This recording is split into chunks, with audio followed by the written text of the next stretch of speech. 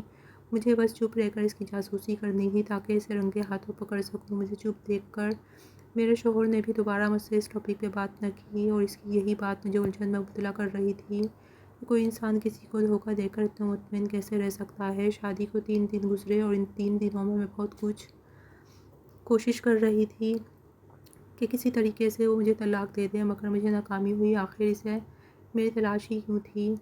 میں تو اسے جانتی بھی نہیں تھی۔ میں اپنے مسئلے کا یہی حل نکالا کہ اس پہ نظر رکھوں۔ میرا شوہر جب بھی کال پر بات کرنے لگتا اٹھ کر کمرے سے باہر نکل جاتا۔ اس کی یہ حرکت اسے میری نظروں میں مزید مشکوک بنا رہی تھی، مگر اسے تو جیسے ہی پرواہ نہ تھی۔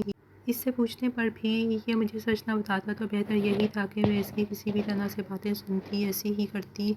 1 ہفتہ گزر چکا تھا مگر کوئی سرا میرے ہاتھ نہ لگا تھا۔ اب تو مجھے لگنے لگا تھا جیسے میں کبھی بھی حقیقت جان نہ پاؤں گی، پر مجھے ہمت نہیں چھوڑتی تھی۔ میں دل ہی دل میں دعائیں کرتی تھی کہ کسی بھی طرح مجھ پر اس کا راز انکشاف ہو جائے تاکہ میں اسے غلط ثابت کر کے جان چھڑوا سکوں۔ آخر ایک دن آ ہی گیا۔ رات 11 بجے کا وقت تھا کہ میرے شوہر کے نمبر پر کسی کا فون آیا۔ مجھے وہ اٹھ کر کمرے سے باہر جانے لگا، پر مجھے سوتا دیکھ کر وہیں بیٹھ کر بات کرنے لگا۔ دوسری طرف اس کی باتیں سن کر مجھے کچھ پلہ نہ پڑا۔ اسی وقت مجھے نیند اڑ گئی جب میرے شوہر نے کہا کہ اسے بلاؤ، میرا پیچھا روز روز کی بک بک سے تنگ آ گیا ہوں۔ میں نے جب اتنا سنا تو میرا دماغ تیزی سے کام کرنے لگا۔ میں جان چکی تھی کہ یہ کوئی لڑکی کا معاملہ ہے۔ اب تو مسئلہ اور بھی سنگین ہو چکا تھا۔ اس کی باتیں سن کر میں نے پختہ ارادہ کر لیا، کسی بھی طرح مجھے اس مظلوم لڑکی کو اس کے چنگل سے آزاد کروانا ہی ہوگا، ورنہ اس جابر انسان کے لیے کسی انسان کی جان لینا کوئی مشکل کام نہ تھا۔ اگلے دن جب میرا شوہر گھر سے باہر نکلا تو میں بھی اس کے پیچھے ہی گھر سے باہر نکل گئی۔ ملازموں کو میں نے پہلے ہی اپنے ساتھ ملا لیا ہوا تھا، اب بے فکر ہو کر میں سب کام کر سکتی تھی۔ اس کا پیچھا کرتے مجھے دل نے ملامت بھی کیا، پر میں دل کو مضبوط کرتے ہوئے اپنے ارادے پر قائم رہی اور اس کو ایک گھر میں داخل ہوتا دیکھ کر میں نے وہیں سے واپس لوٹ آئی۔ اب میرا دماغ جلد از جلد نیا خیال بن رہا تھا۔ انہی خیالوں میں بیٹھی تھی کہ میرا شوہر گھر آیا اور پھر کسی سے کال پر بات کر رہا تھا۔ میں اٹھ کر سننے گئی تو وہ کسی سے کہہ رہا تھا کہ کل پھر اسی جگہ آنا، تمہارا کام ہو جائے گا۔ میں دل ہی دل میں خوش ہونے لگی کہ چلو اس آنکھ مچولی کے کھیل سے جان چھوٹنے والی ہے۔ اس سے پہلے میرا شوہر پیچھے مڑ کر مجھے کھڑا دیکھتا میں جلدی سے کمرے میں آ گئی۔ مجھے بہت بے صبری سے کل کا انتظار تھا۔ میں من ہی من میں ہواؤں میں اڑتی پھر رہی تھی، مگر یہ نہ جانتی تھی کہ میں خوش فہمی میں بہت جلد ہوا ہونے والی ہوں۔ دن آیا تو اپنے شوہر کے جانے کے بعد بھی میں اس کے پیچھے گھر سے نکل گئی۔ آج میرا شوہر راستے میں 2-3 بندوں سے بھی ملا تھا۔ اب مجھے ٹینشن ہونے لگی تھی کہ کہیں اس سے 2-3 بندوں میں سے ہی کوئی وہ نہ ہو جس کی وجہ سے مجھے آزادی ملنی ہو۔ مجھے ایسے لگ رہا تھا جیسے میرے شوہر کو شک ہو گیا کہ میں اس کا پیچھا کر رہی ہوں، تبھی وہ جان بوجھ کر ایسے کر رہا تھا تاکہ میں سمجھ نہ سکوں اور تنگ آ کر اپنی یہ حرکت چھوڑ دوں۔ اپنی اس سوچ پر میں نے خود کو یہ سوچ کر ملامت کی کہ اگر وہ جان لیتا تو مجھے گھر سے باہر نکلنے سے منع کرنے کے لیے کسی سے ڈرنے یا اجازت لینے کی ضرورت نہ تھی۔ انہی سوچوں میں گم تھی جب میرا شوہر پھر اسی گھر میں داخل ہوا اور جا کر ایک کمرے میں بیٹھ گیا۔ اس کمرے کے ساتھ ایک اور کمرہ بھی تھا۔ میں جلدی سے اس کمرے میں گھس گئی اور ایک سوراخ سے دوسرے کمرے کا جائزہ لینے لگی۔ تب وہ 3 آدمی بھی وہاں آئے اور میرا منگیتر صفدر بھی۔ ان سب کو وہاں دیکھ کر مجھے کسی انہونی کا احساس ہوا اور میں سب پر لعنت بھیجتی چوری چھپے وہاں سے نکل کر گھر آ گئی۔ میں جتنا اس مسئلے کو آسان سمجھ رہی تھی یہ اتنا ہی شیطان کی آنت کی طرح بڑھتا جا رہا تھا۔ میں پریشان بیٹھی ہوئی تھی کہ میرا شوہر گھر آیا اور مجھے اداس بیٹھے دیکھ کر بولا، آج جمعے کا دن ہے، نہا دھو کر اچھے سے کپڑے پہن کر تیار ہو جانا، کہیں جانا ہے، میں جمعہ پڑھ کر آتا ہوں، پھر چلتے ہیں اور تمہارے سبھی سوالوں کے جواب بھی تمہیں وہیں دیے جائیں گے۔ اتنا کہہ کر وہ چلا گیا اور میں جلدی سے نہانے چلی گئی تاکہ اس کے آنے سے پہلے میں تیار ہو سکوں۔ نہا دھو کر میں اچھے سے تیار ہو چکی تھی اور گھر کے گراؤنڈ میں چہل قدمی کر رہی تھی، اپنے شوہر کا انتظار کر رہی تھی۔ تبھی مجھے گاڑی کا ہارن سنائی دیا۔ میرا شوہر آ چکا تھا اور میرے بارے میں پوچھ کر مجھے پکارتا ہوا گراؤنڈ کی طرف ہی آ رہا تھا۔ میں نے سر پر دوپٹہ اوڑھا اور اس کے پاس چلی گئی، پھر میں چپ چاپ جا کر گاڑی میں جا بیٹھی۔ میرا خاموش ہونا میرا شوہر بھی نوٹ کر چکا تھا، اس نے بھی مزید کوئی بات نہ کی اور گاڑی سٹارٹ کر لی۔ ہماری گاڑی گاؤں کی اونچی نیچی پگڈنڈیوں پر چلتی جا رہی تھی اور میں اپنی گزشتہ زندگی کے بارے میں سوچتی اداس ہو رہی تھی۔ گاؤں کی فصلیں، سرسبز باغ اور ٹیوب ویل دیکھ کر میری آنکھوں سے آنسو بہہ نکلے۔ یہ وہ جگہیں تھیں جہاں کھیل کود کر میں بڑی ہوئی تھی۔ تبھی آموں کا باغ میری نظروں کے سامنے سے گزرا تو جیسے کسی نے میری آنکھوں میں مرچیں سی بھر دی تھیں۔ مجھے آموں کے باغ سے نفرت سی محسوس ہوئی تھی۔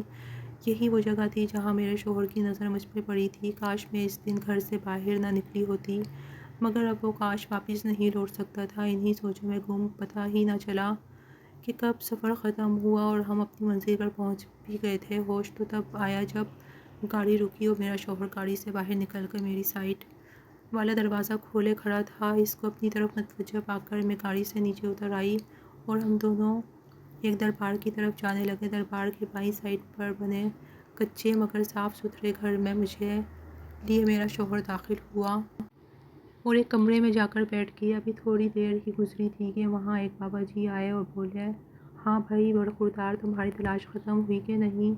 ہو گئی ہے بابا جی، اور یہ میری بیوی ہے۔ ان دونوں کی باتیں سن کر مجھے کچھ سمجھ نہ آئی تھی، یہ دونوں کیسی باتیں کر رہے ہیں۔ بابا جی کے بیٹھنے کے بعد میرا شوہر بولا، بابا جی میں آپ سے اجازت لینے آیا ہوں تاکہ اپنی بیوی کو سچ بتا سکوں اور نئی زندگی کی شروعات کر سکوں۔ اجازت ہے برخوردار، جاؤ اور اپنی زندگی جیو۔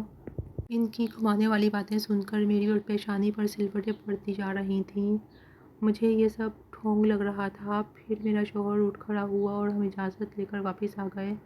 گھر آ کر میرے شوہر نے سب ملازماؤں کو چھٹی دی اور سارے دروازے کھڑکیاں بند کرنے لگا۔ اسے ایسا کرتے دیکھ کر میں ڈر گئی۔ ڈرنے کی وجہ سے میرا رنگ پیلا پڑ گیا تھا، جسے دیکھ کر میرا شوہر بولا، ڈرو نہیں، یہ بس احتیاط تھی ایک، تاکہ کوئی بھی یہ راز جان نہ سکے۔ اس کی بات سن کر میری سانس میں سانس آئی۔ پھر میرا شوہر مجھے لے کر بیڈ پر بیٹھا اور بولا، یہ آج سے 10 سال پہلے کی بات ہے، جب میں 20 سال کا تھا۔ ہم جدی پشتی رئیس تھے، مگر ہمارے کسی رشتہ دار نے ہم پر ہی ایسا کڑا جادو کیا تھا کہ ہماری دولت بھی ختم ہونے لگی تھی اور میری صحت بھی گرتی چلی گئی۔ ایک دن میں شکار کھیلنے گیا ہوا تھا کہ مجھے کوئی شکار نہ ملا اور میں غصے سے سارے نشانے ضائع کرنے لگا۔ میں اپنے اس کام میں اتنا مصروف تھا کہ مجھے آس پاس کا کوئی ہوش نہ تھا۔ پھر یہ بابا جی کوئی جڑی بوٹیاں لینے جنگل میں آئے ہوئے تھے۔ مجھے ایسا کرتا دیکھ کر میرے پاس آئے اور بولے، تم پر جادو ہے اور اتنا کڑا ہے کہ جس لڑکی سے بھی شادی کرو گے تمہارے شریر کی طاقت ختم کر دے گی اور تمہاری دولت فنا ہو جائے گی، مگر ایک شرط پر، ایسا نہیں ہوگا اگر تم ان کو ایک دفعہ دیکھ کر بغیر شوہر کا حق لیے بغیر طلاق دے دو تو۔ مگر ایک بات کا خیال رکھنا کہ وہ لڑکی ضرورت مند ہو۔ میں بہت پریشان ہوا اور کہا، ایسے تو میں کبھی اصل والی شادی نہیں کر سکوں گا، پر وہ بابا جی جا چکے تھے۔ پھر جب میں نے پہلی شادی کی تو دیکھ بھال کر ایک ضرورت مند لڑکی سے کی تو اپنی بیوی کو چھوئے بغیر مال و دولت دے کر طلاق دے دی۔ اسی طرح میری دولت میں بہت اضافہ ہوا اور جادو کا زور بھی کچھ کم ہوا۔ پھر اور اسی طرح دوسری شادی کی تو پھر میں الیکشن جیت گیا اور پھر تیسری، پھر چوتھی، اسی طرح میں نے 10 شادیاں کیں۔ اس طرح مکمل جادو مجھ پر سے ختم ہو گیا۔ پھر میں نے سوچا، اگر ایسا ہی شادی کر کے میں طلاق دیتا رہوں گا تو میں اپنا وارث کیسے بناؤں گا اور اتنی جائیداد کس لیے اکٹھا کر رہا ہوں۔ پھر میں نے اسی جگہ پر گیا اور ان بابا جی کو تلاش کرنا چاہا، پر وہ وہاں پر نہ تھے اور نہ مجھے ملے۔ میں شادی کر کے اور طلاق دے دے کر تنگ آ چکا تھا۔ میں نے بھی پرسکون زندگی گزارنا چاہتا تھا۔ میں نے درد کی خاک چھانی بابا جی کو تلاش کرنے کے لیے تاکہ میں ان سے پوچھ سکوں کب تک میں طلاق دیتا رہوں گا اور نکاح کرتا رہوں گا۔ کئی مہینے گزرنے کے بعد مجھے بابا جی کے ٹھکانے کے بارے میں پتہ چل ہی گیا۔ میں جب وہاں پہنچا تو جیسے بے ہمت ہو کر سا رہ گیا تھا۔ ایک دن آرام کیا اور اگلے دن بابا جی سے کہا میں اب تھکنے لگا ہوں، بابا جی میں کب تک لوگوں کی باتیں سنتا رہوں گا، مجھے بتا دیں مجھے مزید کتنی شادیاں کرنی پڑیں گی اور طلاقیں دینی پڑیں گی تاکہ میں ایک ہی دفعہ سب کر کے چین سکون سے اپنی زندگی گزار سکوں۔ بابا جی میری بات سن کر مسکرائے اور بولے بیٹا تب تک تم شادیاں کرتے اور طلاق دیتے رہو گے جب تک تمہیں ایسی لڑکی نہ مل جائے جو تمہارے خاندان کا وارث پیدا کرنے والی ہو۔ بابا جی کی بات سن کر میں جھنجھلا گیا اور بولا اس کی کوئی خاص نشانی بتا دیں تاکہ میں اپنی تلاش جاری رکھ سکوں۔ پھر بابا جی نے کہا اسے دیکھ کر جو سب سے پہلے تمہارے دل میں خیال آئے گا وہ یہ کہ اس سے بعد میں کسی اور لڑکی سے شادی نہیں کروں گا، یہی تھی جس کی مجھے تلاش تھی۔ جب تمہیں دیکھا تو میرے دل نے کہا یہی ہے وہ لڑکی جو میری بیوی بنے گی۔ یوں میں نے تمہارے گھر رشتہ بھجوایا اور ہماری شادی ہو گئی۔ اپنے شوہر کی ساری بات سن کر بھی کچھ تھا جو مجھے کھٹک رہا تھا، کیونکہ جب شادی کی رات میرا شوہر مجھے دیکھنے کے بعد ہاسپٹل لے گیا تھا تو وہاں جا کر اس نے کہا تم ہی ہو وہ لڑکی جس کی مجھے اب تک تلاش تھی۔ کچھ دیر چپ رہنے کے بعد میں نے لگے ہاتھوں یہ بات بھی پوچھنے کا ارادہ کیا اور کہا میں کیسے یقین کر لوں کہ یہی بات سچ ہے جبکہ ہر لڑکی کو شادی کی رات تم طلاق دے دیتے ہو اور مجھے لے کر ہاسپٹل چلے گئے تھے۔ یہ ہاسپٹل والا کیا راز ہے اور اس سے کب تک پردہ اٹھانے کا ارادہ ہے؟ میری بات سن کر میرا شوہر بولا سارے راز آج ہی جان لو گی، کل کے لیے بھی رہنے دو۔ مگر میں نے سوچا اگر آج یہ راز نہ پوچھ سکی تو پھر شاید کبھی نہ پوچھ سکوں گی، اس لیے آج ہی پوچھنے کا ارادہ کیا۔ مجھے لگتا تھا میرا شوہر میرا چیک اپ کروانے لے گیا تھا تاکہ وہ جان سکے میں انجوئی ہی ہوں یا نہیں، پر یہ بات میں شک کی بنا پر اس پر تھوپ نہیں سکتی تھی۔ جب تک اس کے منہ سے نہ سن لیتی میں مجبور تھی اور ایک ایسے انسان سے ساری زندگی نہیں گزار سکتی تھی جسے میرے کردار پہ پہلے دن سے ہی شک تھا۔ بے شک میں اپنے کزن کو پسند کرتی تھی اور منگنی بھی کر رکھی تھی، مگر میں نے صفدر کبھی اپنی حد پار کرنے کی کوشش نہیں کی تھی، پھر کیسے میں اتنی بڑی بات برداشت کرتی۔ آج میں صاف نہ ہوتی تو کیا مجھے اب تک طلاق مل چکی ہوتی؟ یہ بات میرے سر پر ہتھوڑے کی طرح لگ رہی تھی۔ ایک طرف میرا شوہر جو شادی کی پہلی ہی رات مجھے ہاسپٹل لے گیا اور میرا منگیتر تھا جس سے میں نے اپنی مجبوریوں کے آگے سب کچھ نہ جانا اور شادی کے لیے ہاں کر دی۔ یہی باتیں سوچ کر میرے آنسو بہنے لگے۔ تب میرے شوہر نے بڑی بے رحمی سے میرے آنسو صاف کیے اور کہا جاننا چاہتی ہو وہ راز کیا تھا تو دیکھو اپنی بائیں کلائی جو برتھ مارک بنا ہوا ہے وہی ہے راز، جسے میں دیکھ کر شوق میں چلا گیا اور تمہیں لے کر ہاسپٹل چلا گیا تاکہ پتہ چلا سکوں کہ یہ واقعی حقیقت ہے یا مجھے خواب لگ رہا تھا، کیونکہ بابا جی نے دوسری نشانی یہ بتائی تھی کہ اس لڑکی کی کلائی پر اور کمر پر گرہن کا نشان ہوگا، اس لیے تمہیں ہسپتال لے آیا تاکہ لیڈی ڈاکٹر تمہیں دیکھ کر اور مجھے بتا سکیں کہ تمہاری کمر پر نشان ہے یا نہیں۔ جب اس ڈاکٹر نے بتایا تم وہی لڑکی ہو تو میں خوش ہو گیا۔ میری شادی ایسی لڑکی سے ہونا میرے صبر کا پھل تھا اور جن لڑکیوں کو میں نے طلاق دیتا تھا وہ انجوئی ہی ہوتی تھیں، بس ان کی کلائی کو میں دیکھتا تھا اور طلاق دے دیتا تھا۔ اپنے شوہر کی بات سن کر میں نے اس کی آنکھوں میں دیکھا، وہاں لکھی سچائی دیکھ کر میں نے زندگی کی نئی شروعات کرنے کا ارادہ کر لیا۔ پھر میرا شوہر بولا ایک بات تو تم نے پوچھی ہی نہیں۔ میں سوالیہ نظروں سے اس کی طرف دیکھنے لگی۔ تب میرا شوہر بولا میں جان چکا تھا تم میرا پیچھا کر رہی ہو اور چاہتا تھا سب اپنی آنکھوں سے دیکھ لو، مگر تم سب دیکھے بغیر ہی واپس آ گئیں۔ تمہارے منگیتر صفدر نے مجھ سے رقم لی تھی، اس کا کہنا تھا کہ اگر تم مجھے پیسے نہ دو گے تو میں سحر کا پیچھا نہیں چھوڑوں گا۔ تم جس کی محبت کا دم بھرتی تھیں وہ بھی لالچی نکلا۔ میں نے اسے پیسے دیے اور اس نے تمہاری محبت ان پیسوں کے آگے مجھے فروخت کر دی۔ اگر میں اسے پیسے نہ دیتا تو وہ تمہیں غرق لانے کی دھمکی دے رہا تھا۔ میں چاہتا تو اسے اس کا اچھا جواب دے سکتا تھا، مگر والدین کا اکلوتا بیٹا سمجھ کر معاف کر دیا۔ اب یہ سب سن کر میں اللہ کا شکر ادا کر رہی تھی جس نے مجھے صفدر جیسے لالچی انسان سے بچا لیا تھا۔ مجھے اپنا شوہر دنیا کے سب مردوں سے اچھا اور مثالی شوہر لگ رہا تھا، کیونکہ اس نے ہی میرے ماں باپ کو رہنے کو اچھا گھر اور روپیہ پیسہ دیا تھا۔ اس کے ساتھ اپنی زندگی گزارنے میں کچھ برائی نہ تھی۔ میں اپنے نصیب پر راضی تھی اور اپنے شوہر کے ساتھ خوش بھی تھی۔ کچھ ہی عرصے بعد میری دونوں بہنوں کی بھی اچھی جگہ شادی ہو چکی تھی اور میں بھی اپنے بچوں اور شوہر کے ساتھ خوشحال زندگی گزار رہی تھی۔ صفدر تو اسے بھی بھلا چکی تھی۔ اب ہماری زندگی میں سکون ہی سکون تھا۔ شاید قدرت نے ہمیں ایسے ہی ملانا تھا اور آج اس فیصلے پر میں شکر ادا کرتے نہیں تھکتی تھی۔